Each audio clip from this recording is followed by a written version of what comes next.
என்ன இந்த பக்கம் காய்கறி வாங்க வந்தேன். எப்ப நான் வீட்டு காய்கறி எடுத்துட்டு வருவேன். இன்னைக்கு என்ன ஆச்சரிய பண்ணி வந்திருக்க? என் பொண்டாட்டி சமைச்சிட்டு இருந்துச்சு. காய்கறி காணலையா, வாங்கிட்டு வரான்னுச்சு. சரி அதான் வாங்கிட்டு வரலாமே வந்தேன். ஓ, மருமக சொன்னோம்னு வந்தீங்களா? அவசரத்துக்கு ஒரு தடவை கடைக்கு வந்தது இல்ல, நான் இப்ப வந்திருக்கேன்.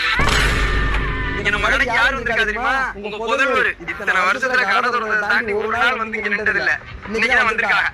என்னன்னு கேட்டேன், பொண்டாட்டி சொல்லிச்சா அதான் காய்கறி வாங்க வந்திருக்காங்க. நீ கருவேப்பிலை கொத்தமல்லி வாங்கிட்டு வாடான்னு சொன்னப்ப என்னைக்காவது வந்து காய்கறி கடையில வந்து நின்றுருக்கானா? கல்யாணம் முடிஞ்சு ஒரு நாள் தான் ஆகுது, அதுக்குள்ள வந்து நிக்கிறான். அப்ப பொண்டாட்டி பேசுனா பெருசா அவனுக்கு ஆத்தா முக்கியம் கிடையாது.